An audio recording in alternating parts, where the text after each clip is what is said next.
Dear students, greetings of the day. Myself, Dr. Vatsala Sharma, Assistant Professor, School of Legal Studies, Babu Banarthi Das, University, Lucknow. Dear students, today I am sharing with you a very important topic of a very important subject, that is criminal justice and human rights. And the name of topic is sources of human right. This is a very important topic for all the law students. So let's start the topic. Sources of human rights. International human rights law derives from the variety of sources which are as follows. Means these five sources are very important. First one is international treaties. Second one is international customs. Third one is international instrument. Fourth one is judicial decisions, and fifth one is official documents. So let's start discussing first topic. First point, that is international treaties. Treaties are the most important sources of international human rights law.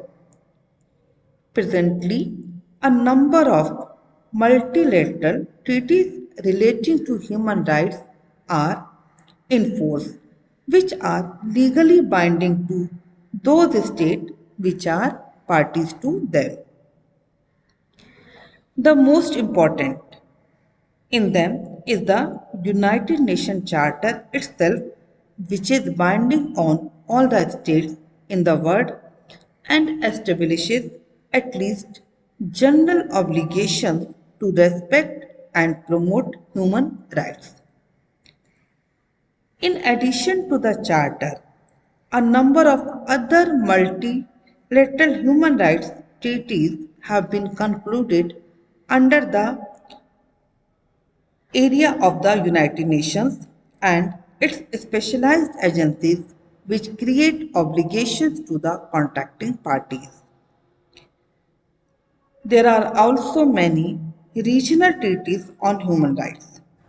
For an example, European Convention on Human Rights, American Convention on Human Rights, and African Charter on Human and People's Rights are also legally binding on the contracting states, and they therefore are the sources of international human rights law.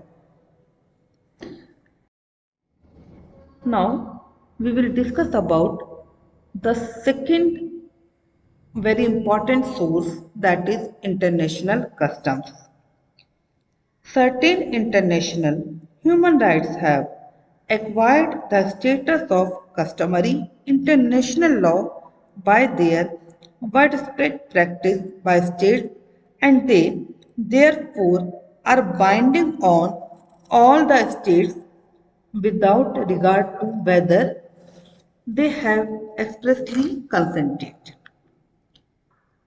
The 1987 Restatement Third of the Foreign Relations Law of the United States takes the position that customary international law protects at least certain basic human rights. Section 702 of the Restatement provides that a state violates international law if, as a matter of state policy, it practices, encourages, or condones. Number of topics it have discussed.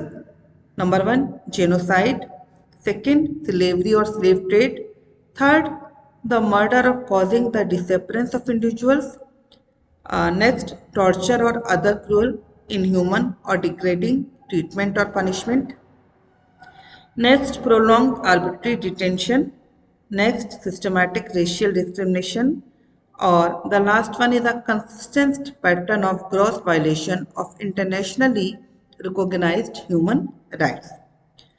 Although the above list might not be exhaustive, or other may disagree to the above list of human rights as to have acquired the status of customary rule of international law, there seems to be widespread agreement that a number of rights are at present included within customary international law and consequently they are the sources of international human rights law.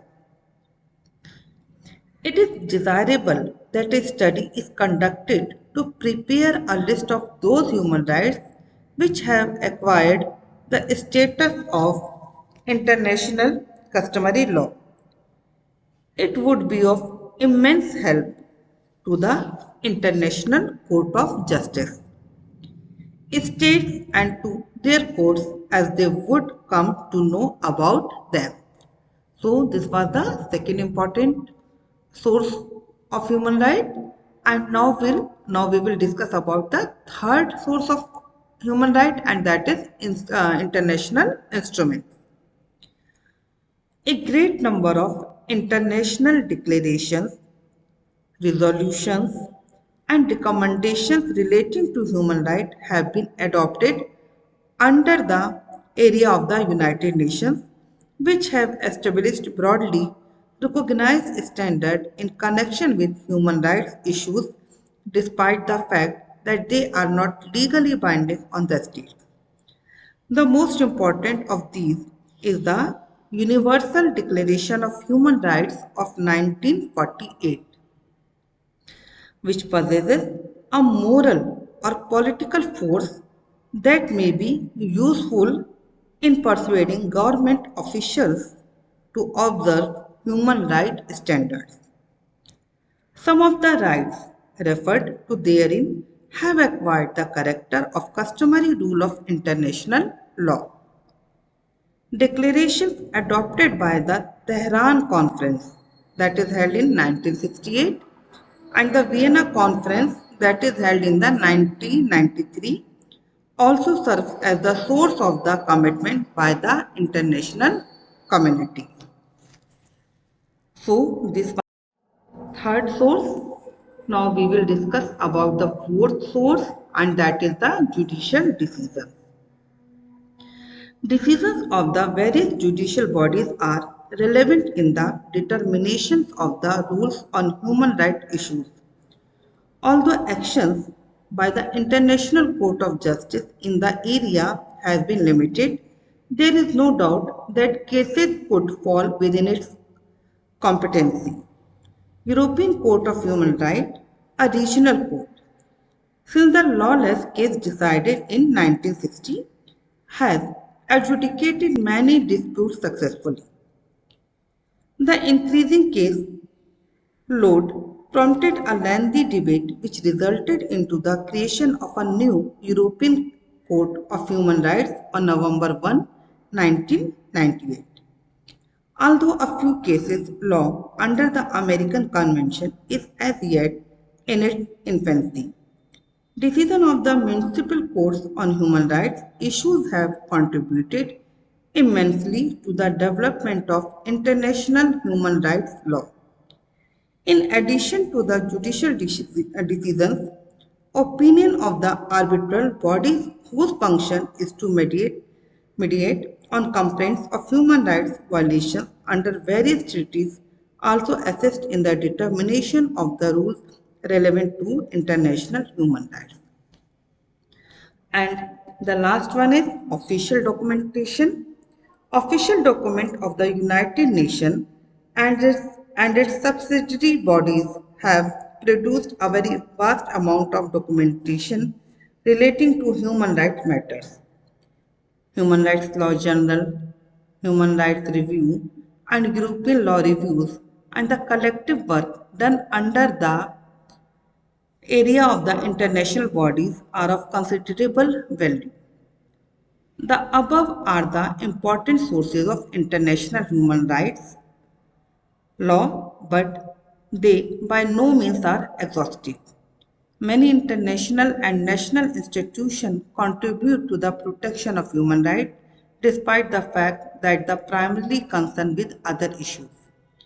Further, a variety of action taken by the United Nations organs and other international bodies have too supported specific efforts to protect human rights.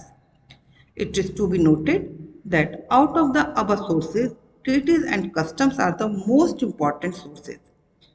Binding force of human rights obligation rests ultimately in them only. However, the inspirations of these obligations lies in morality, justice, ethics, or a simple regard for the dignity of mankind.